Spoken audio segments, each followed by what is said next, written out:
오늘은 예배와 하나님의 영광, 예배와 하나님의 영광이라는 제목으로 함께 말씀을 나누도록 하겠습니다. 미국의 신학자인 제임스 스미스는 이렇게 말을 하였습니다. 인간은 본질적으로 예배하는 존재이다. 인간의 본능은 무언가를 예배하는 존재라는 것이죠.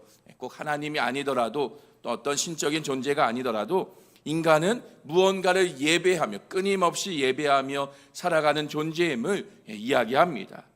이 예배라는 말을 영어로 하면 worship이라는 단어를 사용합니다. 이 worship이라는 단어는 가치라는 뜻을 가진 worth라는 이 영어 단어에서 파생된 단어인데요.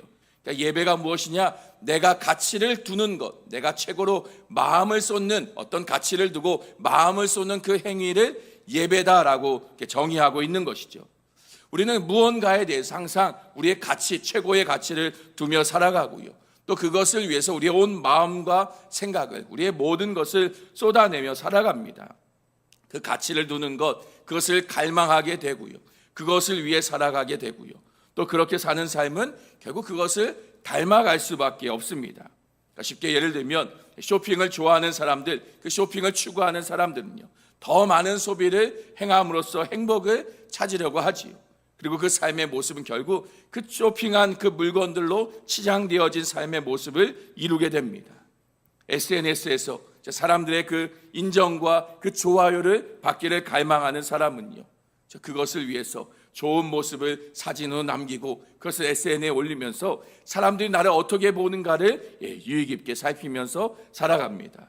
또 스포츠에 열광하는 사람은요, 자기가 응원하는 팀, 그 팀이 승리하느냐 패배하느냐에 따라서 자신의 기쁨과 또 슬픔이 변화되어지는 삶을 살게 됩니다. 이러한 모든 열심, 내가 좋아하는 것, 가치를 두는 것, 그것에 대한 갈망과 또 집착, 그것에 대한 모든 마음을 쏟는 행위가 결국 모든 예배인 것이고요. 사람은 그렇게 무언가를 예배하며 살아가고 있다라는 것이죠. 자, 그러면 우리는 무엇을 예배하며 살아가고 있습니까? 내가 예배하는 것, 내가 인생에 가장 가치를 두고 가장 쫓으며 살아가고 있는 그것이 무엇인가요? 문제는 우리는 모두가 예배하며 살아가지만 그 예배의 대상이 다르다는 것입니다. 올바른 것을 예배해야 함에도 올바르지 못한 잘못된 것을 예배하며 살아가는 삶이 우리 가운데에 있다라는 것이죠. 자, 오늘 우리는 무엇을 예배해야 하는가를 오늘 말씀을 통해서 함께 생각해 보았으면 합니다. 자, 오늘 본문에 보면 바울은 모세의 이야기를 하고 있는데요. 우리 13절 말씀을 다시 한번 읽어보겠습니다. 우리는 모세가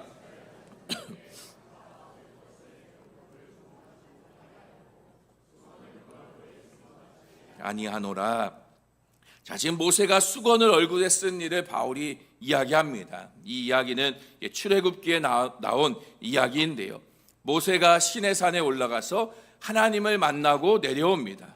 그때의 모세의 얼굴에는 광채가 났던 것이죠. 하나님의 영광의 빛이 모세의 얼굴에 반영되어져서 그 얼굴이 빛나는 얼굴을 하고 내려온 것입니다.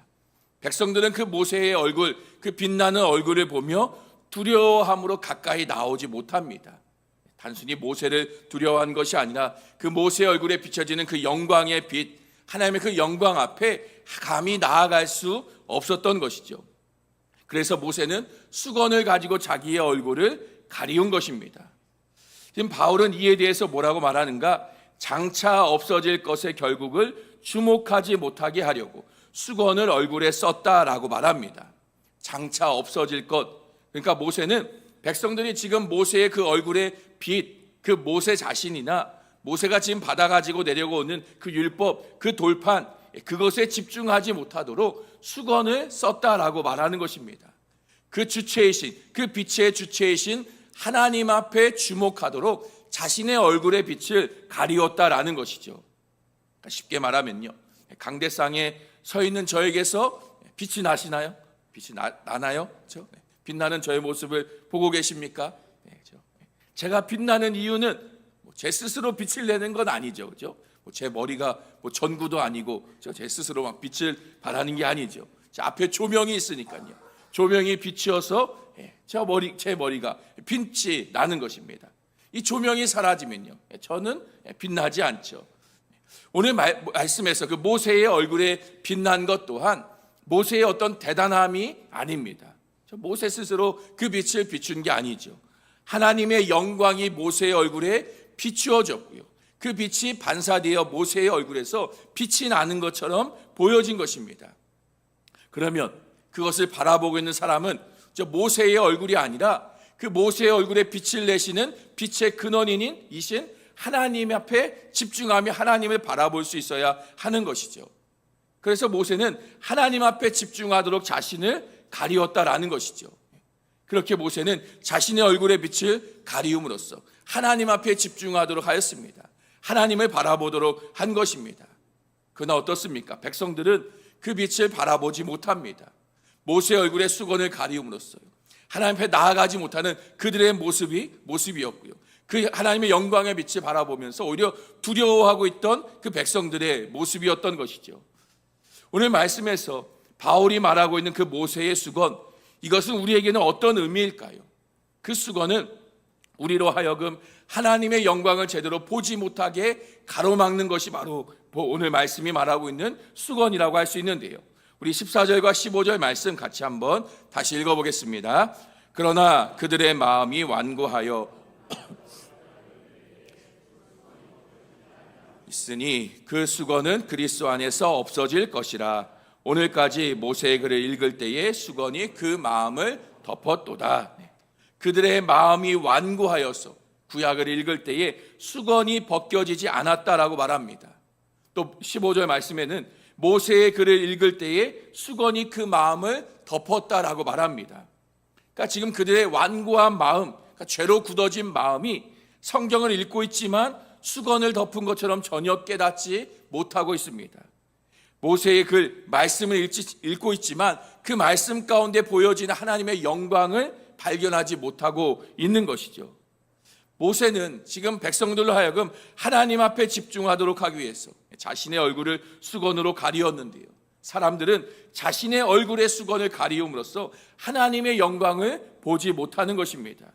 그것이 바로 그들의 완고한 마음이었고요, 죄로 굳어진 마음이었던 것이죠.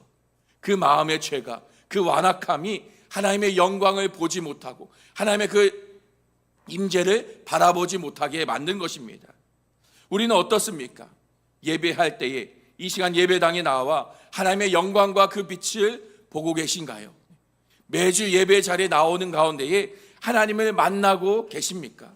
만약 그렇지 못하다면요, 사실 우리는 예배 가운데 하나님의 영광을 보고요, 하나님의 그 임재하심을 보고 가야 함에도 그렇지 못하다면 우리의 예배는 무언가 잘못되어진 것입니다. 우리가 하나님의 영광을 보지 못하는 이유가 무엇일까요?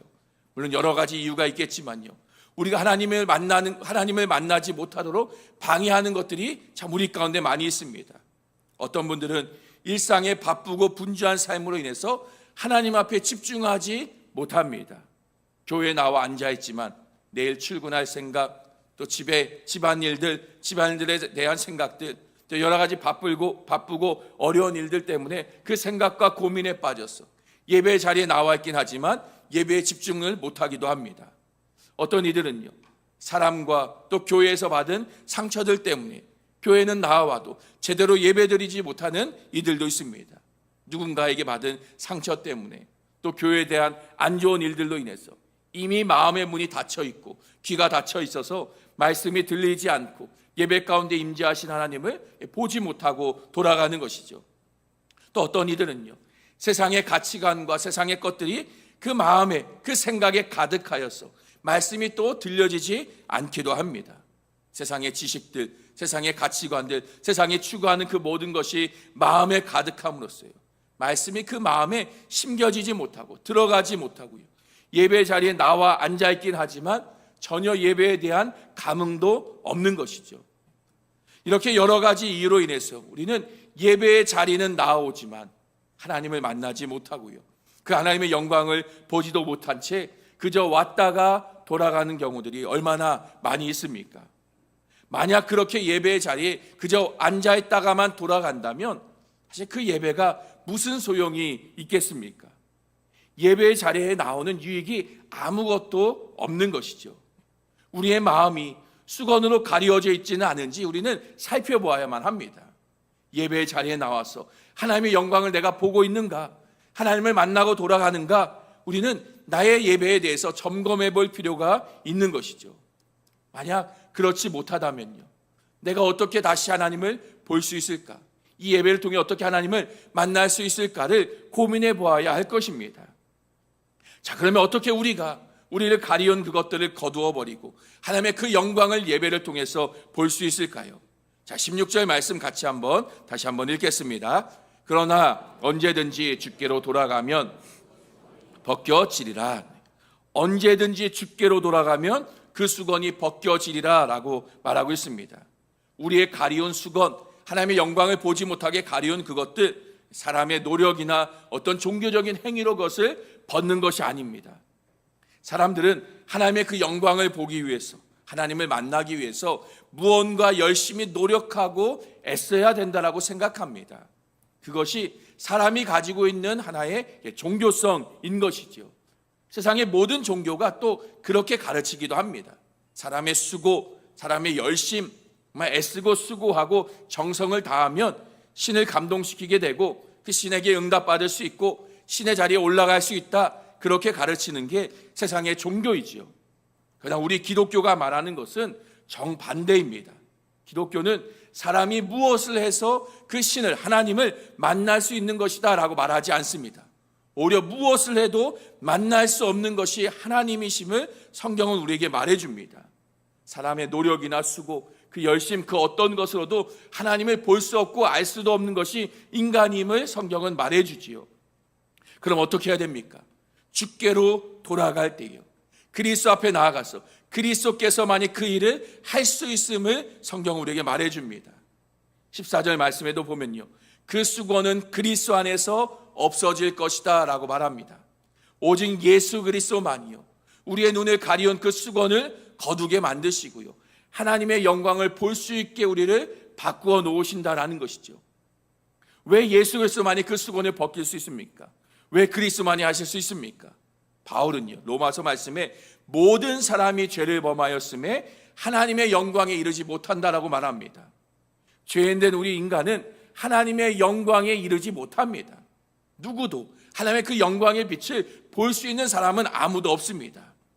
하나님께서 모세에게 율법을 주셨지만요, 그 율법을 잘 지키며 하나님을 볼 수 있다, 하나님을 만날 수 있다, 그렇게 주신 것이 아닙니다. 오히려 율법은, 모세에게 주신 그 율법은 우리가 도저히 할 수 없음을 알게 하는 것이죠. 율법의 계명을 통해서 우리는 내가 이것을 지키고자 하지만, 이것을 지켜서 의로워지고 선하여지고 하나님 앞에 나아가려고 하지만 할 수 없음을 깨닫게 합니다. 율법 안에서 우리는 영원히 죄인일 수밖에 없습니다. 그리고 그 죄가 우리를 하나님 앞에 나아갈 수 없도록 그 수건으로 가린 것처럼 만드는 것이죠. 그래서 예수 그리스도께서 이 땅 가운데에 오신 것입니다. 우리가 지킬 수 없는 그 율법을 예수님이 이 땅에 오셔서 우리를 대신해 모두 다 지키셨습니다. 우리가 율법을 어긴 결과로서 받게 될 죽음과 저주 또한 예수님께서 대신 그것을 감당하셨습니다. 십자가 위에서요, 예수님이 하나님 앞에서 가리워지셨고요, 하나님 앞에 버림받으셨고요, 하나님 앞에서 그 어둠 가운데로 들어가신 예수님이셨습니다. 그래서 우리는요, 예수 그리스도 안에서요, 이제는 그 수건 없이, 어떠한 가리우는 것도 없이 하나님 앞에 담대히 나아갈 수 있게 되는 것입니다. 그리스도만이 우리를 가리운 그 수건을 거두시고 하나님의 영광 앞에 나아가며 그 영광을 보게 만들어 주시는 것이죠. 우리의 얼굴에 가리운 수건을 그리스도께서 거두셨습니다. 이제 우리가 하나님 앞에 나아갈 수 있는 것은, 하나님의 그 영광을 두려움 없이 바라볼 수 있는 것은 우리의 선함 때문이 아니고요, 우리의 의로움 때문이 아니고 그리스도께서 우리를 위해서 그것을 모두 다 거두어 주셨기 때문입니다. 그래서 바울은요, 이어서 이렇게 말합니다. 우리 17절 말씀 같이 한번 읽겠습니다.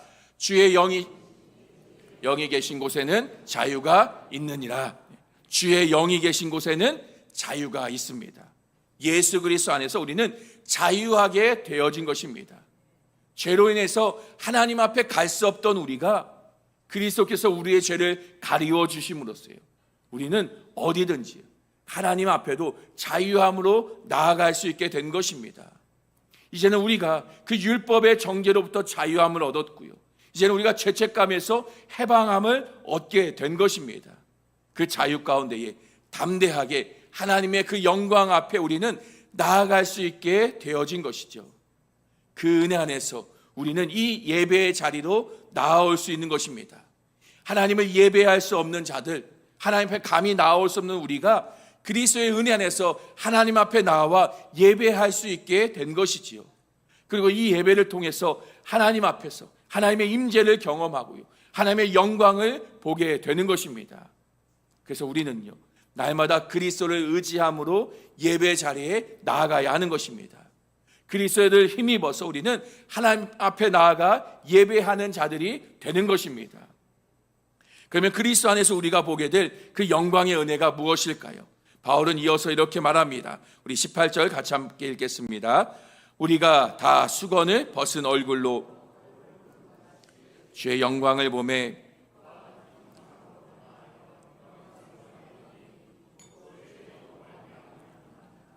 자, 바울이 뭐라고 말하는가?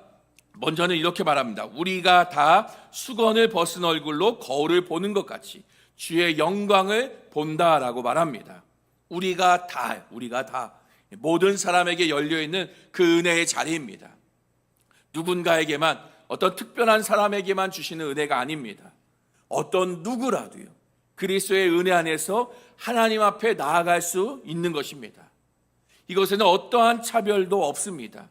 신앙의 연수, 어떤 맡은 직분과 맡겨진 사역과 상관없이요, 그 사람의 출신, 성별, 신분, 빈부, 그 어떤 것도 상관없이요, 예수 그리스도 안에서 누구라도요, 하나님 앞에 나아가고 그 영광을 볼 수 있게 되는 것이죠. 그래서 우리는요, 더 이상 하나님 앞에서 내가 누구인가를 고민할 필요가 없습니다. 내가 그동안 어떻게 살아왔는지, 또 내가 어떤 존재인지 염려하고 걱정할 필요가 없습니다. 왜냐? 내가 누구라도요, 내가 어떤 존재라도 그리스도의 은혜 안에서 우리는 하나님 앞에 나아갈 수 있고요, 하나님의 그 영광의 빛을 볼 수 있기 때문입니다. 자, 또 하나 바울이 말하는 것은요, 그와 같은 형상으로 변화하여 영광에서 영광에 이른다라고 말합니다. 그와 같은 형상으로 우리가 변화되어짐을 말하고 있습니다. 하나님의 그 영광의 모습으로 우리도 변하게 된다라는 것이죠. 그리스도 안에서 수건을 벗은 것 같은 우리는 하나님의 영광을 보게 되고, 또 하나님의 그 영광의 모습으로 닮아가며 변화되어집니다. 예배 가운데에 하나님의 영광을 보게 될 때에, 하나님의 임재를 경험할 때에 우리는 하나님의 그 형상을 닮은 모습으로 점점 더 변화해져 가게 되는 것이죠. 우리가 사랑하면 닮는다라고 말하죠. 가까이 하면, 함께 하면 닮아갑니다. 꼭 사랑하는 사람이 아니더라도요, 친한 친구, 매일 만나고 늘 가까이 하는 친구가 있으면요, 그 말투나 또 생각이나 습관이나 그 모습이 닮아갑니다. 우리가 하나님의 영광을 보게 되고요, 하나님의 임재를 바라본다면요, 그리스도 안에서 날마다 예배를 통해 하나님을 바라보며 하나님을 가까이 하게 되면요, 우리는 하나님을 닮아가게 되어집니다. 단순히 내가 바라보기 때문에 닮아가는 게 아닙니다. 이는 곧 주의 영으로 말미암음이니라 바울은 말합니다. 우리 안에 거하시는 주님의 영, 그 성령 하나님께서 우리로 하여금 하나님의 영광을 닮아가게 만드신다라는 것이죠. 쉽게 말하면 우리를 거룩한 모습으로 변화시키십니다. 우리가 예수 그리스도를 믿을 때에 하나님의 영광을 보게 되죠. 처음 예수님 믿을 때를 한번 생각해 보시기 바랍니다. 예수님 믿음으로 하나님의 영광을 보았고요, 하나님을 알게 되었습니다. 그때부터 우리의 삶의 변화가 시작되었죠. 예수님 믿기 전의 모습과 예수님 믿고 난 이후에 우리의 모습이 조금씩 달라진 모습이 있지 않습니까? 그리고 계속해서 교회를 통해서 예배하는 가운데에 하나님의 영광을 더욱더 바라보게 되고요, 더욱더 그 영광을 향해 나아가게 됩니다. 그리고 우리가 마지막에는요, 얼굴과 얼굴을 대하여 보는 것과 같이요, 하나님을 직접 대면하여 보게 되고 그 영광스러운 모습으로 변화되어질 것입니다. 우리는 이것을 소망하며 살아가는 것이죠. 물론 아직은 그 완성되어지지 않은 모습이지만요, 아직은 우리 가운데 죄의 모습이 남아있지만, 또 여전히 예배 가운데 방해받고 있는 우리의 모습이지만, 그러나 우리는 변화하여 가고 있는 중인 것입니다. 성령 하나님이 우리를 영광에서 영광으로 이끌어 가고 계심을 우리는 믿어야 할 것입니다. 그리고 언젠가 우리가 하나님 앞에 서게 될 때에 그 영광을 직접 대면하여 보게 되고요, 그 모습을 완전히 닮아 있게 될 줄로 믿습니다. 그 일은 내가 애쓰고 수고해서 이루는 것이 아니라요, 성령 하나님이 우리를 이끄시기 때문에요, 반드시 이루어지는 것이죠. 우리는 모두가 다 끊임없이 무언가를 예배하며 살아갑니다. 내가 바라보는 것, 그것이 바로 내가 예배하는 것이고요, 그것이 결국 나를 누군가로, 무언가로 만들어 갑니다. 우리는 무엇을 바라보며 무엇을 예배하며 살아가고 있습니까? 하나님께서는 우리를 하나님의 형상대로 창조하셨습니다. 그러나 하나님의 그 형상이 우리의 죄로 인해서 깨어졌고 무너져 버렸습니다. 이를 다시 회복하시기 위해서 하나님께서는 그 아들 예수님을 보내어 주신 것이죠. 십자가를 통해서 우리를 대신하셨고요, 우리를 위한 수건이 되어 주셨습니다. 우리의 죄를 가리우셨고요, 더 이상 정죄받지 않게 하셨을 뿐만이 아니라 우리를 그리스도와 같이 여겨지도록 하셨습니다. 이제 우리는요, 그리스도로 옷 입음으로써 하나님 앞에 나아갈 수 있는 자들입니다. 담대함으로요, 자유롭게 하나님의 그 영광을 보게 되어졌습니다. 우리는 이 예배를 통하여서 하나님의 영광을 바라보는 것입니다. 매주 드리는 예배, 함께 모여 예배하는 이 시간을 통해서 우리는 하나님의 형상을 바라보고요, 하나님의 그 영광의 임재를 깨달아 알게 되고요, 또 그 형상을 닮아가도록 변화되어져 가게 되는 것입니다. 그러나 여전히 우리는 예배 가운데에 헛된 것으로 나를 가리우려고 하기만 합니다. 그리스도가 아닌 세상의 것들로, 나의 생각, 나의 의지, 나의 의로움으로 자꾸만 나를 가리우려고 하지만 그것을 통해서는 결코 우리는 하나님 앞에 나아갈 수도 없고요, 하나님의 영광을 바라볼 수가 없는 것입니다. 그렇게 우리는 그리스도가 아닌 모든 것을 벗어버리고요, 내어버리고 그리스도만 의지함으로 그리스도를 힘입어 하나님 앞에 나아가야 될 줄로 믿습니다. 우리가 예배 가운데 임재하시는 그 하나님의 영광을 바라볼 수 있길 소망합니다. 이 예배를 통해서 하나님의 영광의 임재하심을 체험하며 그 하나님의 형상을 닮아갈 수 있는 우리 교회와 또 모든 성도님들의 삶이 될 수 있기를 간절히 주님의 이름으로 축원합니다.